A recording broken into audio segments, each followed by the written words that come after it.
해양 ICT 모빌리티 연구부의 백승재 박사님께서 IoT, Internet of Extreme Things를 이용한 극한지 통신 및 장비 기술에 대해서 발표를 해주시겠습니다. 백 박사님은 단국대학교에서 컴퓨터공학으로 학위를 받으셨고 현재 키우스트에서는 해양과학과 컴퓨터 시스템을 연계한 다양한 융복합 연구를 수행하고 계십니다. 박수를 맞이하겠습니다.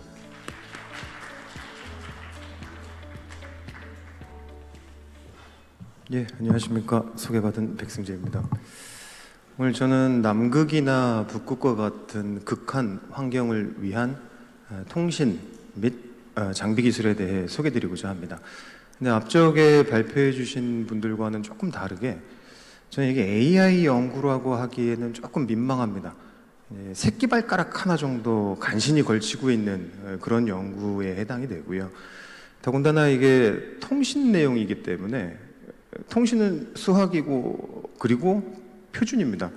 눈에 안 보입니다. 눈에 안 보이는 얘기 했다가는 시간도 딱 2시경인데 여기 계신 분들이 굉장히 화를 많이 내실 것 같아서 눈에 띄는 재미있는 것들 위주로 준비를 해봤습니다. 내용 소개를 좀 드리겠습니다. 저희가 어떤 연구를 어떻게 방향을 잡고 연구를 해야 되는가 하는 생각을 좀 정리를 해본 건데요. 기존에 남극이나 북극, 영구 동토 등을 대상으로 연구를 하시는 물리, 화학, 생물, 지질, 집안 등의 연구자분들은 좌측에 AS로 표현이 되어 있는 것 같은 크게 3가지 정도의 애로사항을 가지고 계셨습니다. 첫 번째는 데이터를 어떻게 수집해 올 거냐 하는 겁니다. 쉽게는 위성통신을 생각해 볼 수도 있습니다. 다만 극지라는 궤도상의 문제점을 생각을 하면 이게 하루 중에 통신을 주고받을 수 있는 기회가 몇 번 되지 않고요. 그리고 이게 잘 된다 치더라도 방대한 대용량의 데이터를 주고받기에는 이건 만수르가 아니면 어떻게 해결하지 못하는 수준의 비용적인 제약이 존재합니다. 그렇기 때문에 지금까지도 실제 사람, 인력이 관측소까지 가서 데이터를 수거해오는 그런 일들을 남극과 북극 지방에서 수행하고 있고요. 두 번째 문제는 관측소의 관리입니다. 모든 개발품이 그렇듯이 만들어 놓고서 용도 폐기될 때까지 고장 안 나는 제품은 잘 없습니다. 캘리브레이션이 필요할 수도 있고요. 이럴 때 어떻게 관리를 해줄 것이냐. 지금 역시 휴먼 인력에 의존해서 이러한 관리를 수행하고 있습니다. 데이터 수집과 마찬가지로 사람이 가야 된다? 크레바스를 뚫고 블리자드를 뚫고 위험하게 가야 된다는 뜻입니다. 이런 게 또 2번째 애로사항이었고요. 3번째는 기간입니다. 얼마나 오래 관측을 할 수 있느냐. 남북극에서는 기름 한 방울 떨어뜨리고 오는 게 안 되기 때문에 일반 다른 환경보다 더욱더 타이트하게 친환경 연료를 써야 되는데요. 이게 남극이라는 마이너스 50도를 상정해야 되는 환경적인 문제 때문에 배터리를 활용하는 것에 좀 제약이 있었습니다. 그래서 이걸 우측편 투비와 같이 연구 방향을 설정하고 개발을 시작했습니다. 데이터를 실시간으로 관측소의 데이터를 실시간으로 기지로 끌고 오자. 끊김없이 대용량 데이터도 가져올 수 있게 하자라는 것이고요. 두 번째는 관측소의 유지보수는 사람 대신 로봇이 할 수 있도록 만들자는 것이고, 세 번째는 남극 현장에 특화된 배터리 시스템을 만들어서 1년 내내 데이터를 관측할 수 있도록 만들자라는 것입니다. 그래서 이러한 목표를 슬라이드에 그림으로 좀 표시를 했습니다. 그림의 좌하단 정도의 삼각형처럼 보이는 게 저희들이 테스트베드로 하고 있는 남극 장보고 기지이고요. 장보고 기지에서 각각 최대 50km씩 이격될 수 있는 관제 거점 그리고 관측소가 존재합니다. 그리고 관측소에서는 천문, 지질, 생태 등등의 다양한 정보들을 기지로 전송하게 되고요. 그리고 각각의 관제 거점에서는 로봇, 남극 환경에 특화된 로봇이 돌아다니면서 최대 반경 50km 내에서 활동하게 됩니다. 이렇게 활동을 하는 로봇과 관제 거점, 관측소 사이에 원활한 통신이 이루어질 수 있는 일이 연구개발 대상입니다. 기후변화 대응이나 남극, 북극 관련 조약에서의 국가적인 위상도 제고를 위해서 이러한 연구의 필요성이 인정이 되었고 현재는 다부처 사업으로 진행이 되고 있습니다.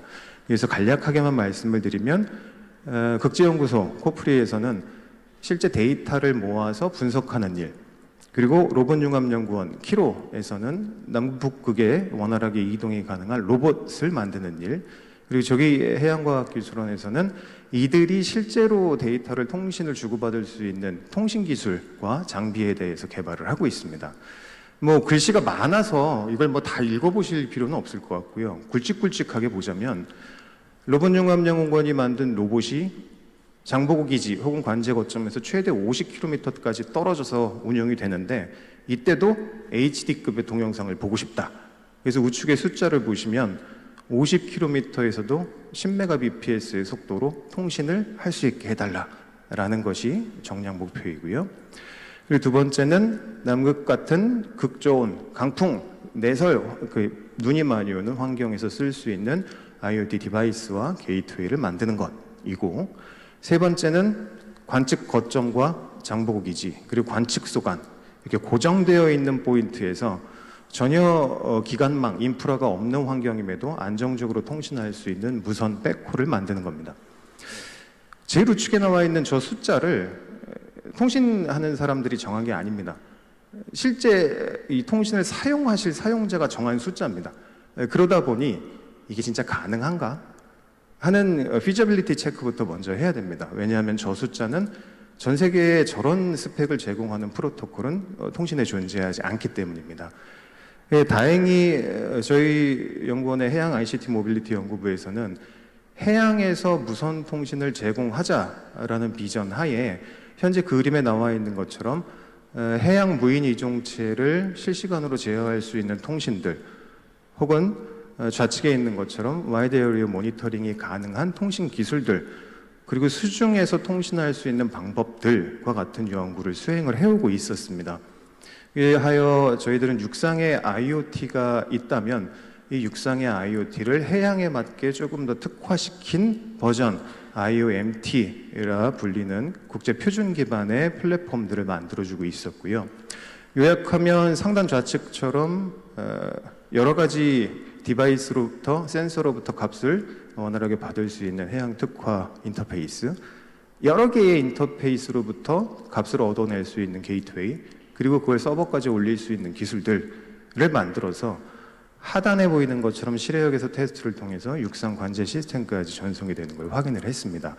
근데 여기서도 문제가 되는 건 장거리 통신입니다. 하단에 보면 저 건물까지 이어지는 건 현재 그림상 LTE 이 셀룰러 망을 사용하는 걸로 되어 있습니다. 그런데 해양 환경에서 기지국도 없고 아무것도 없는 환경이라면 통신을 어떻게 할 것이냐, 이때 저희들은 현재 슬라이드에 나와 있는 것 같은 지향성 안테나를 썼습니다. 이 지향성 안테나를 바다로 가지고 나와서 테스트를 해보니 문제점이 뭐였냐 하면, 육상에서의 테스트와 달리 선박이 계속 파도에 의해서 움직이기 때문에 지향성 안테나 두 포인트 간에 초점이 맞지 않아서 통신이 끊기는 문제가 있었습니다.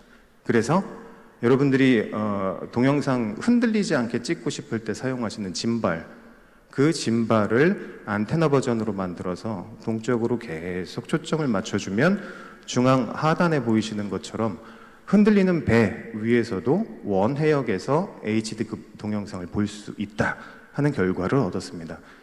이걸 보여드린 선행연구로 이유는 앞서 수요자가 제시한 수치가 가능하냐, 그렇지 않느냐, 저희들이 선행연구한 결과를 보면 가능할 것 같다라는 생각을 했던 그 내용입니다.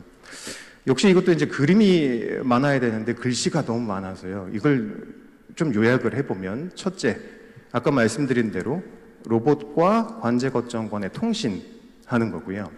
두 번째는 남극에서 쓸 수 있는 디바이스, 게이트웨이, 배터리, 안테나 같은 장비에 대한 내용이고, 세 번째는 고정되어 있는 관측소와 관제 거점 간의 무선 백홀입니다.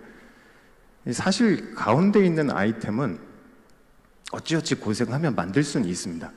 근데 어려운 건 첫 번째와 세 번째 아이템입니다. 앞서 말씀드린 대로 이러한 스펙을 제공하는 통신 프로토콜은 존재하지 않기 때문입니다.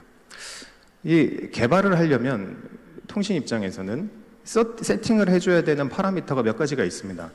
어떤 주파수를 쓸 건지, 그 주파수로 얼만큼 세게 보낼 건지, 변복조는 어떻게 할 건지. 근데 이러한 파라미터가 주변 환경에 디펜던트합니다. 예를 들어 육상에서 건물이 많은 지역에서 이러한 파라미터를 세팅하는 게 다르고요. 해양에서 바닷물에 산란되는 환경에서 세팅하는 것이 다릅니다.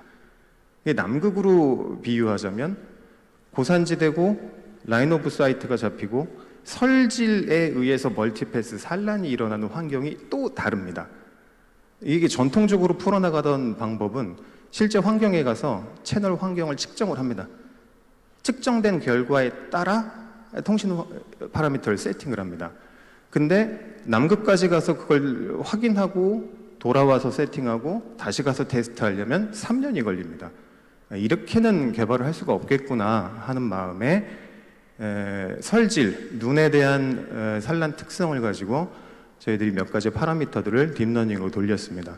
그래서 컨티뉴어스한 거, 그렇지 않은 거, 디스크리트한 거 러닝을 돌려서 요구하는 수준을 맞출 수 있는 그러한 시스템을 개발을 했습니다.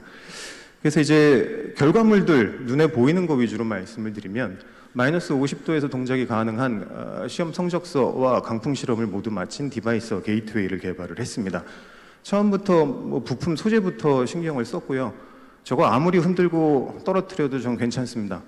그리고 굉장히 추운 지역에서도 장시간 안정적으로 활동이 가능해야 되기 때문에 패시브한 방법, 액티브한 방법 모두로 보온이 가능하도록 만들었습니다. 패시브는 예쁜 케이스, 방안이 잘 되는 케이스로 막는 거고요. 액티브는 그래도 너무 추워지면 스스로 발열할 수 있도록 기능을 집어넣었습니다. 두 번째는 안테나입니다. 이 손에 들고 있는 얘랑 비슷하게 볼록한 안테나를 하나 세우더라도 남극에서 분리자드가 치고 나면 눈이 가로로 쌓입니다. 이렇게 되면 통신 성능에 열화가 생깁니다. 어떻게 하면 안테나가 눈이 많이 치는 환경에서도 눈이 쌓이지 않고 정상적으로 작동할 수 있게 할까? 그래서 안테나 형상에 대한 연구도 진행을 했습니다. 드래그에 대한 유체적 분석을 좀 했고요. 그래서 구형이면서 골프 좋아하시는 분들 골프공에 이렇게 딤플이 조금씩 들어가 있죠. 그걸 인용을 조금 해서 눈이 잘 쌓이지 않는 구조로 만들었습니다. 그래서 저 역시 온도 그리고 바람에 대한 인증을 모두 마쳤고 제일 우측에 있는 건 배터리입니다. 이게 뭐 중요성을 더 강조드리지 않아도 될 텐데요. 문제는 남극이 너무 활동하기가 어렵다는 겁니다. 고산지대고요. 거기 올라가서 커다란 배터리백 메고 다니면 한 걸음 걷고 쉬고 한 걸음 걷고 쉬고 해야 됩니다. 그래서 보온이 잘 됨과 동시에 각각의 배터리 셀을 모듈화시켜서 갈아 끼우는 게 편리하도록 저렇게 만들어 놨고요. 저걸 만들고 마이너스 50도 냉동고에서 테스트를 해보면 따뜻하게 잘 유지가 됩니다. 심지어 전력을 많이 끌어다가 쓸 때는 쿨링에 신경을 써야 될 정도로 온도 제어가 잘 되는 걸 확인할 수 있었습니다. 다음은 이제 직접적인 통신 모뎀입니다. 그래서 아까 말씀드린 대로 AI 기술을 적용해서 통신 파라미터를 잘 세팅하고 그러면서 아까 보여드린 화면과는 다르게 기계적인 구동 부위가 없는 소프트웨어 빔포밍이 가능한 통신 모뎀을 자체적으로 개발을 했고요. 이걸 가지고 일단 국내 실험부터 진행을 했습니다. 우측에 3장의 사진이 있는데 그중에 위쪽 좌측에 있는 게 덕적도랑 장봉도 38km 구간에서 통신 테스트를 한 거고요. 우측 사진은 덕적도와 성모도 구간 52km 구간에서 테스트를 했습니다. 그랬더니 50km가 넘는 구간에서도 좌측 표에서 정리된 것처럼 요구하는 성능을 얻을 수가 있더라 라는 걸 확인을 했고요. 여기서 이제 용기가 붙어서 하단 사진 보시면 진도와 제주도 사이를 저희가 실험을 한 겁니다. 집에서 쓰시는 와이파이가 진도와 제주도 간에 뚫립니다. 이런 얘기하면 좀 그렇지만 집에 인터넷 없으신 분들은 사무실에 이거 하나 놓으시고 집에 하나 놓으시면 집에 인터넷을 쓰실 수가 있습니다. 확인이 된 이후에는 남극으로 갔습니다. 좌측이 장보고 기지 인근의 저희 테스트 베드입니다. 좌측 그림의 하단을 보시면 장보고 기지가 있고요.